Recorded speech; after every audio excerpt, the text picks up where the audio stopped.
property taxes, I'm concerned people are going to get taxed out of their homes. And so what can we do about it? Okay, they're raising the taxes on homes. So house values have gone up, Right? and attached here in Colorado is if a house value goes up, your property taxes go up at the same time. And I'm concerned that with that, Okay, she asked about housing prices in Colorado, and the prices keep going up. I don't even want to indicate that should be the question. The question is why is the dollar being devalued? You know, the dollar is going down because the money is being to go up in different places. Somebody said, well, if you double the supply of money, everybody will get punished the same. Prices will double, and you know, this sort of thing, and the dollar will go down 50%. That's not the way it works. Some people make a lot of money on inflation, and but because the inflation is the immorality, what they've done, and why they express this bad deal, because they keep raising taxes, is the fact that they're being very dishonest in how they're paying the bills. They're dishonest by counterfeiting the money, and the conclusion is the value of the dollar goes down. It goes down domestically, prices are going up, but the dollar's going down internationally too. And that's why people are challenging the dollar, and that's what's going to bring down our country and the empire, because the foreigners. That's what happened in 1971. We guaranteed the dollar at $35 an ounce, and it was a lie. The lie finally broke out, and they couldn't do anything because they were using up all the gold, and it would be gone. So they had to quit. They had to declare the bankruptcy. It's amazing that they've gotten away with that ever since. They've been doing the same thing, printing the money, and so prices are going up. And you're talking about a symptom and a consequence of inflation, but wage and price controls won't work. The only thing you can do is have that thing I keep talking about, the unit of account. You have to have something you're dealing with. What if you wanted to build a nice home and buildings and things like that, and the things that you measure with, you know, the yardstick. What if the yardstick changed in value every day or every two? Then you still build the foundation wouldn't be any good if it comes crashing down. So the unit of account, and that was the important thing. When the founders had to deal with the runaway inflation of the currency at the turn of after we won the Revolutionary War, they did this, but they said no more. Matter of fact, they said you can't print paper money. The states were never allowed to deal in anything other than gold and silver. So that to me is a message, and it's just language. But I know exactly taxes are high. But even if we had a sound currency, I'd still be wanting to put the taxes low as possible. Also, property tax just sucks anyway. We're dead again. Test. There we go. If any of you want to have a question for Dr. Paul, just get in line is what we're doing. So I'm going to hand this off to this gentleman. Stay there. Just stay there in case I need you to reinterpret. Dr. Paul, now that's not clear. How are you doing today? I'm here because, obviously everybody's here because of your message of liberty. Since 2008, during the America Freedom to Fascism documentary, I've been a fan. Your message hasn't changed. The consistency of it is what we all admire about you. What can we do to inspire the next generation the way that you did? Well, I think it's each and everyone's choice on how to do it. And, you know, I touched on that. People have to be familiar. What is the basic concept of liberty? And what it is one word you can use a lot of times. We just like a voluntary society. Everything should be voluntary. If two people are getting together, it has to be voluntary. And that association works on occur. What if you're a customer and you go into a business?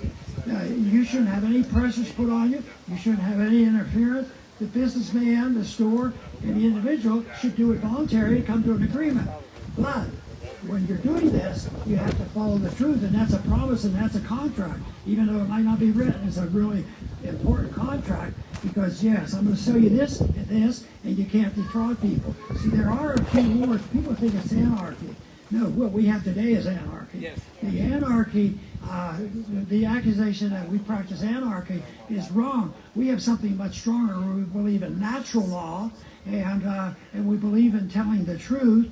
And all of a sudden that becomes overly rigid. And the other thing is responsibility. You know, people who would say, and I would use these lines at the college campuses, and they were well received. I would say, yes, in my system, there'd be no Federal Reserve and no taxes, and the government would leave you alone. You could do what you want. But the big thing you have to remember, if you screw up, it's your fault, and you cannot go crawl into the government. Welcome your freedom, and even if you have to prepare for tough times, you do your best to prepare, but then you resort to family, friends, neighbors, which they end up doing anyway. Now when you can't trust, well, our states go to the federal government, they go to the international government, and NATO and the United Nations are supposed to care of it. Now, the individual has to be responsible.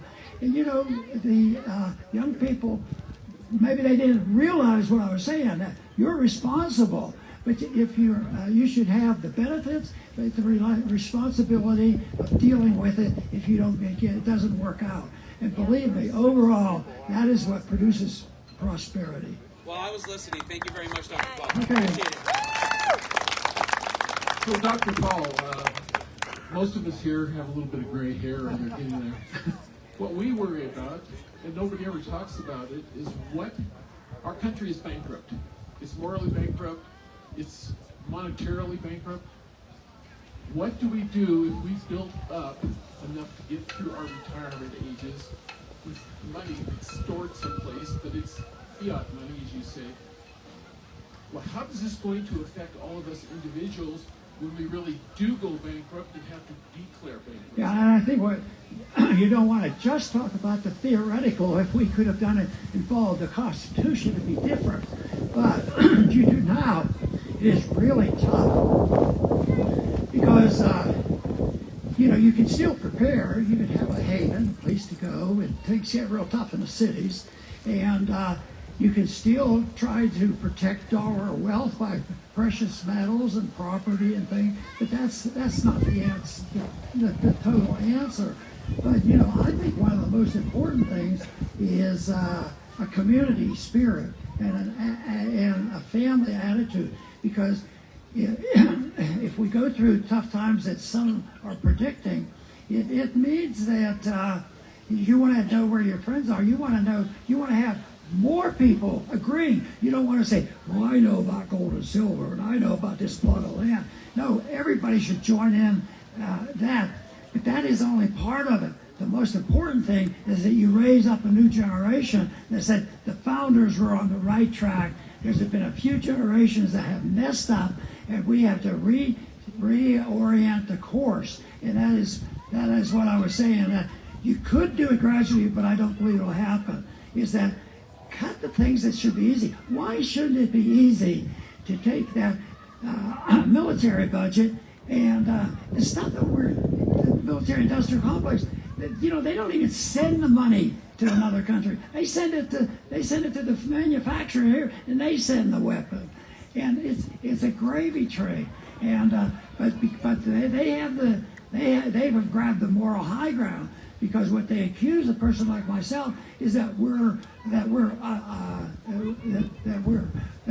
don't care, that we're uncivilized, we're not patriotic. That's what they do. But you have to be armed with the truth. And I also think that the way the truth is delivered is a big deal. If you're right 100% of the time on the issues, and somebody else is not quite with you, you can't grab a guy by the shirt and say, "Don't you know better?" Now, it has to be persuasion. That's why I think we have to set good examples and say, how does he do this? What did he do? And offer the advice. The advice is not worth much if it's aggressively given. The advice is good when somebody honestly comes And, you know, I told you that you want to have something presented to come do that. And I remember it happening twice in 23 years that other congressmen came to it. That's a pretty lousy record, but two was better than that. But we don't know. Maybe there were more than that. You never know. If you influence 5 or 10 people, you don't know who they might influence. But I think the community spirit is important, and they should know what you're doing, and it'll work a lot better because then the dangers can be shared, and that's also the reason they ought to obey our Constitution. Honesty in money and honesty in the Second Amendment might go a long way to providing our safety.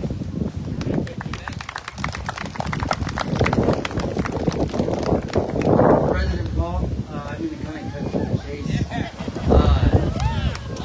I believe that most of us have lost faith in our election system. What happened to you twice, on the other side, what happened to Bernie, and now them implanting Kamala.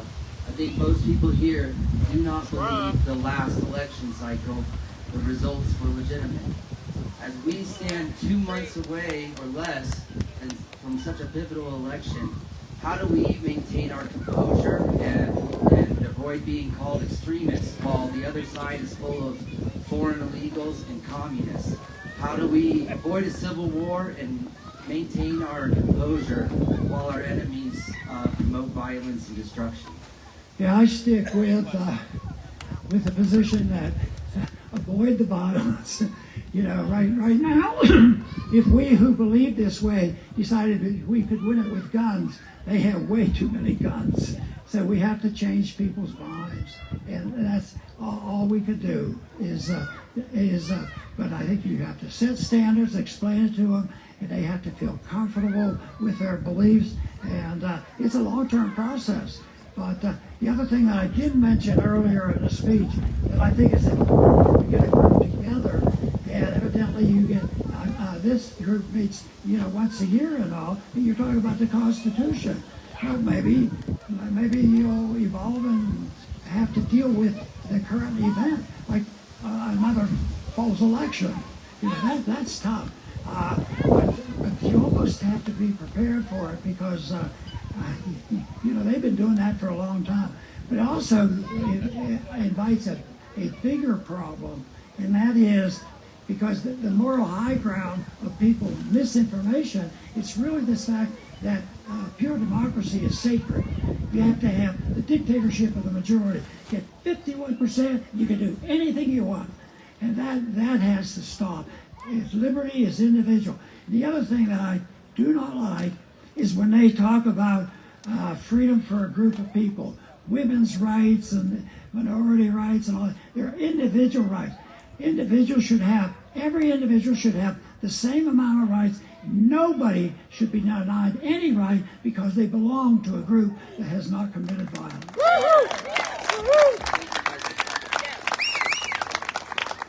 Hello, Dr. Paul. Thank you very much for coming, and thank you for your decades of commitment to freedom and the libertarian cause. You're a national treasure. There's not too many folks out there like you who've showed that consistency over such a long time.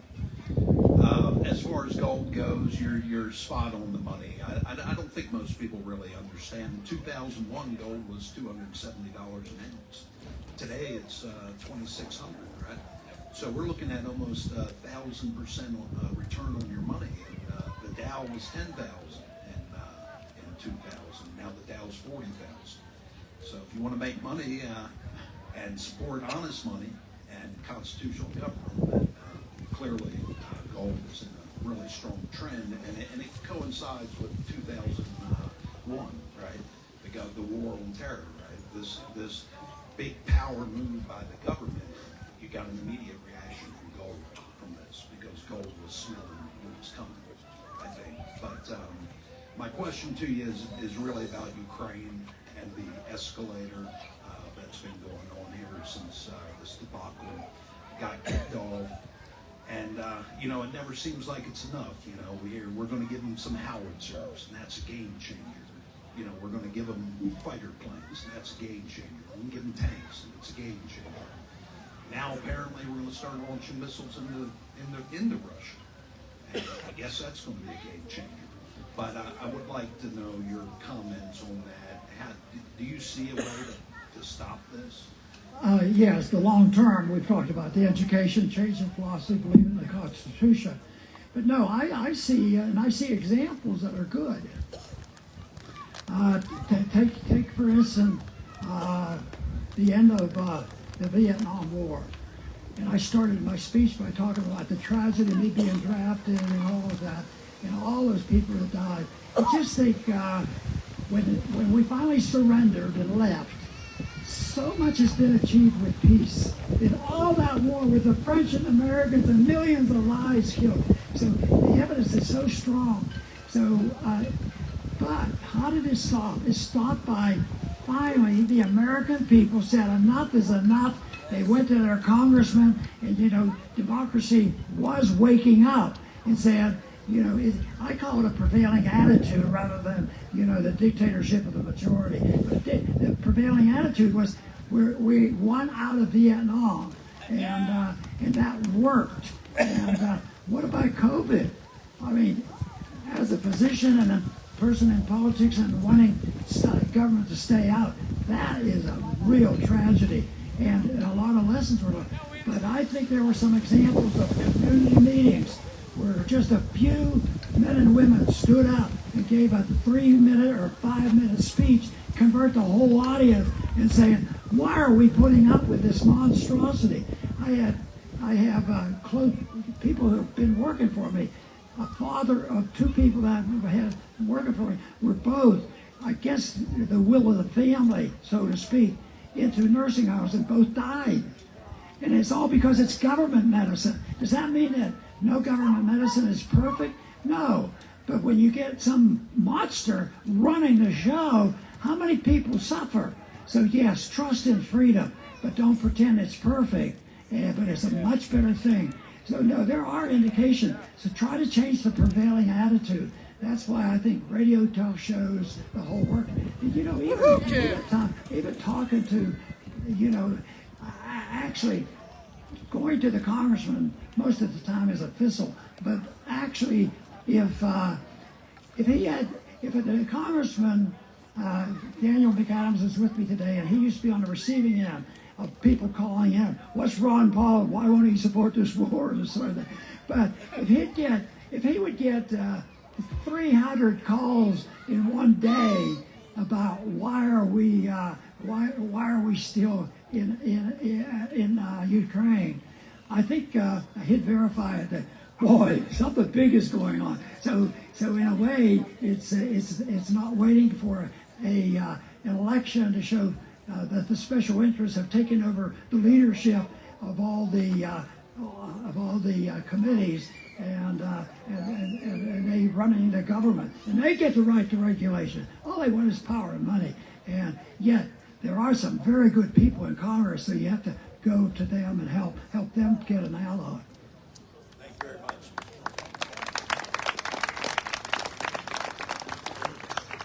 Dr. Paul, my question is, ranked choice voting is on the ballot in Colorado.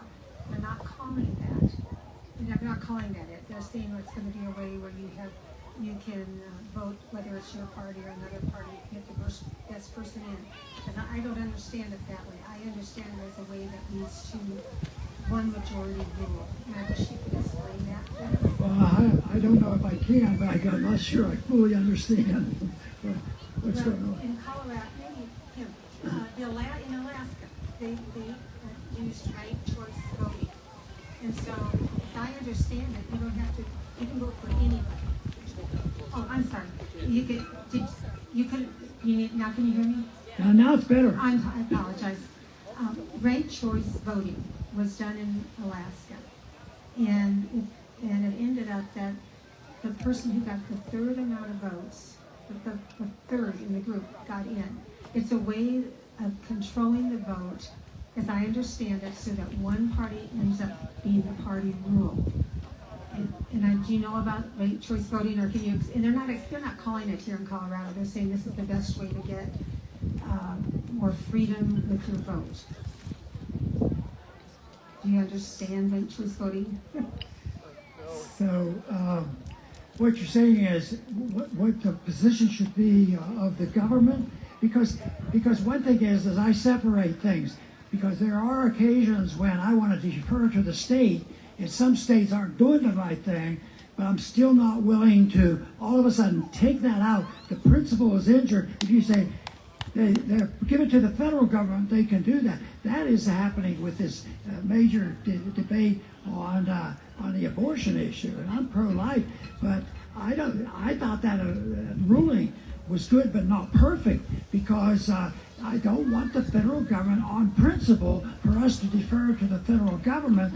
So which means the federal government has something to say about federal election. So maybe dealing with congressmen and maybe dealing with the president, there would be room for the federal government to talk about it.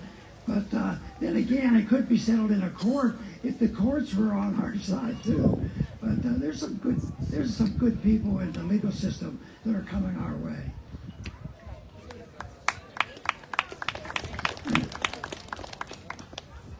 Dr. Paul, thank you for coming and thank you for your words of wisdom. I know that the people that came to settle this land came with freedoms that they weren't experiencing from whence they came. And one of those is religious freedom. And a few of our documents state we are endowed by our Creator. I'd like to know your perspective on how they've taken school prayer out in the 60s, the abortion, killing our children. I'd like to know your perspective on that, please. Well, first thing I'll start with is how to get this bad. It got this bad about that changes made in the progressive era, where the federal government took over, and then they got the wokeism people writing all the rules. Those were national rules that are wrong, and it was a result. And then when they had control of the schools and the teachers, have been influenced by this philosophy. So it's a philosophic argument, and but it is a major problem. There is no doubt about it that the influence is there. But once again, it's just like I said on COVID, people woke up, and wokeism is not a friend. It is not a friend, and they couch it in terms of being wonderful and generous. It's sort of arguing, well, if you're not for government largesse, you're unchristian because you're not wanting to help the poor. They don't say, well, is it technically right? Probably not. And is it going to work? Probably not. Is it likely to make things worse? Probably. Why are we losing that argument? And that's why we have to be on our toes for all these arguments, because they're very powerful and they're very influential. I think the most deadly position they hold is in the judicial system, not all the way up to the high judges, all the way down. And some of these things on these cases, just think of these cases that have been filed against the former president. I mean, that is just craziness. And I try to be honest, and where I see good, I try to say so. If I disagree, I gently but strongly, disagree. But the court system is not our friend, and that has to be done. But I see that as a result of the philosophy of George Soros and people like that. There's a bunch of them. They have a lot of money, and they are dedicated to it, and they hate religion because they believe religion is sissified, and that is why they have made a religion out of wokeism. They're devout to the wokeism and the rules, and that's why they condemn. You're unpatriotic and you don't care about people. And the way I see it, if you don't defend liberty and the principles of our free society, you're not much of a friend to our government and our people.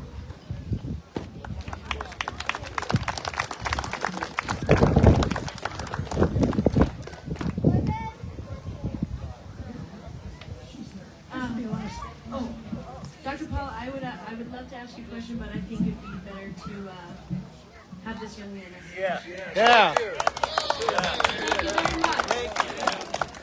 So, Dr. Paul, I'm really thankful that you came here to educate and teach people about the ideals of the American Constitution. But why do you think that the people of the United States of America have stopped following these great ideals of the American Constitution? And what do you think first set it off? Say that again. Why did the people do what? Why did the people of the United States of America forget the ideals of the Constitution? Okay.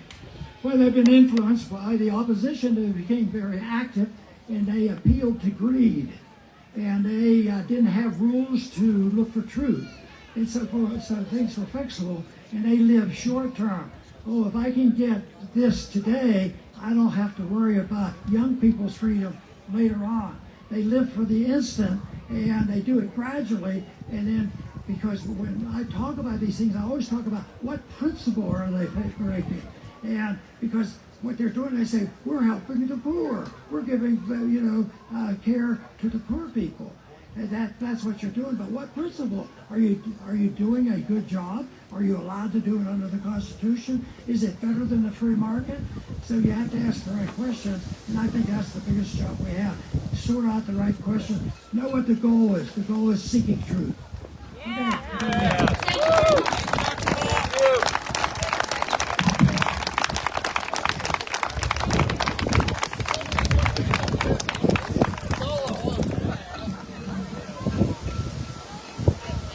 Okay, so what we're going to do is Travis Taylor will sing God Bless the USA. Dr. Paul is going to sit right here. If you would like your picture taken with him, the Grand Lake U.S. Constitution Week team has said that for $20 you can come up, line up, and you can get your picture taken with Dr. Paul as soon as we're finished with God Bless the USA. Does that sound like a good plan? Yes. Did I get that right? Mark? No? Is that right? No dollars. Okay, then let's have you line up over here. After, well, go ahead and line up, and we'll have Travis will lead us in God Bless the USA. So you just stay right there, Dr. Paul.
Across the plains of Texas, from sea to shining sea, from Detroit down to Houston, New York to LA. Well, there's pride in every American heart, and it's time we stand and say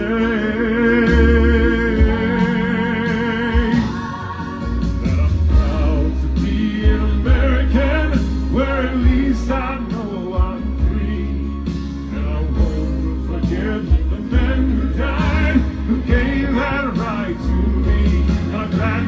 stand up next to you and defend her still today. 'Cause there ain't no doubt I love this land. God bless the USA.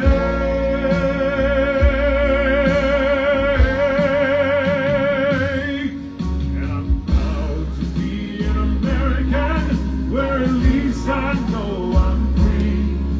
And I won't forget the men who died, who gave that right to me. And I'm glad we stand up next to you and defend her still today. 'Cause there ain't no doubt I love this land. God bless the USA.